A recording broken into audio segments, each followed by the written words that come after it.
25 নম্বর বটতলা। নদীয়ার প্রত্যন্ত এক গ্রাম, নাম ধুলিকণা। গ্রামের চারপাশে ধানক্ষেত, মাঝখানে একটা কাঁচা রাস্তা, আর রাস্তার এক পাশে বিশাল এক পুরনো বটগাছ, যার নিচে এক টালির বেঞ্চ, যেটা গ্রামের লোকেরা বলে 25 নম্বর বটতলা। এই নামের পিছনে কি কারণ, তা কেউ স্পষ্ট করে বলতে পারে না। তবে এই জায়গাটা নিয়ে গ্রামের লোকদের মধ্যে ভয় এবং কৌতূহল দুটোই প্রচণ্ড। গ্রামের বয়স্করা বলে এই বটগাছটা নাকি বহু পুরনো অভিশপ্ত এক গাছ, যেখানে একসময় ব্রিটিশ আমলে জনসমক্ষে এক চোরকে ফাঁসি দেওয়া হয়েছিল।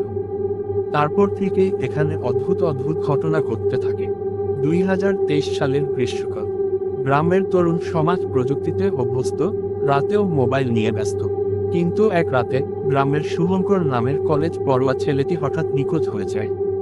সে বন্ধুদের সাথে আড্ডা দিচ্ছিল আর বলেছিল, আজ রাতে 25 নম্বর বটতলায় বসে লাইভ করব, দেখি সত্যিই কিছু আছে কিনা। সে আর ফেরেনি। পরদিন সকালে তার মোবাইল মেলে বটতলার বেঞ্চের পাশে, তবে মোবাইলের শেষ ভিডিও ফুটেজ দেখা যায় কাঁপতে কাঁপতে একটা ঝাপসা মুখ, যেটা গাছের পেছনে দাঁড়িয়েছিল। শুভঙ্করের সবচেয়ে ঘনিষ্ঠ বন্ধু ছিল পলাশ। সে শহর থেকে পড়াশোনা করে ফিরেছিল। শুভঙ্করের হঠাৎ নিখোঁজ হয়ে যাওয়া মেনে নিতে পারেনি। পুলিশ খুঁজে কিছু পায়নি, মামলাও ধামাচাপা পড়ে যায়। পলাশ নিজেই তদন্তে নামে। সেই গ্রামের পুরনো মানুষদের সাথে কথা বলে। দাদা ঠাকুর বীরেন পাল তাকে বলেন, ওই বটতলার নিচে যা আছে তা মৃত নয়, অথচ বেঁচেও নেই। যত দূরে থাকা যায় তত ভালো। পলাশ হাসে, ভূত বলে কিছু নেই দাদা ঠাকুর। তবে রাতের ভিডিওটা দেখার পর সে চুপ হয়ে যায়। ফুটেজ এক অস্পষ্ট মুখ, যার চোখ দুটি লালচে জ্বলছিল। পলাশ পুরনো রেকর্ড ঘেঁটে জানতে পারে ব্রিটিশ আমলে 1901 সালে এক হরিচরণ দাস নামের চোরকে 25 নম্বর পোস্টে ফাঁসি দেওয়া হয়েছিল। তার অপরাধ, জমিদারের ঘরে চুরি করে গিয়ে জমিদারের মেয়েকে খুন করা। লোকমুখে শোনা যায় ফাঁসির পরেও অনেক রাতে নাকি ওই বটগাছের ডালে কার যেন দোল খাওয়া দেখা যেত।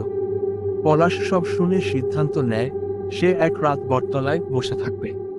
পূর্ণিমার রাত, চারিদিকে নিস্তব্ধতা।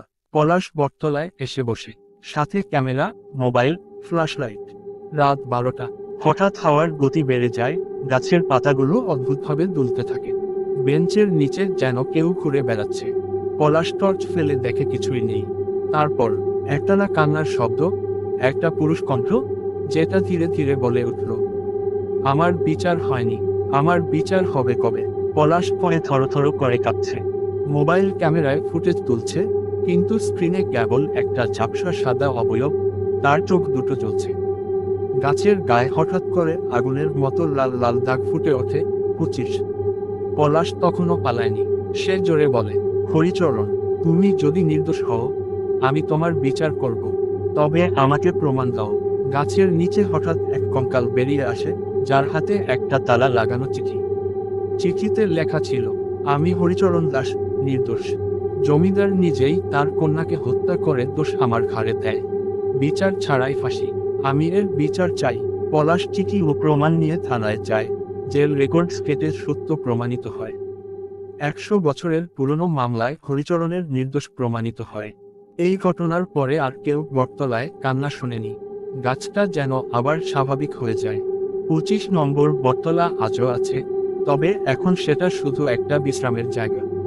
পলাশ পরবর্তীতে এই অভিজ্ঞতার উপর ভিত্তি করে একটা বই লেখে, বটগাছের নিচে যারা থাকে। কিন্তু কেউ জানে না, রাত গভীর হলে মাঝে মাঝে গাছের পাতা আজও বলে ওঠে। ধন্যবাদ পলাশ, আমার আত্মা শান্তি পেল।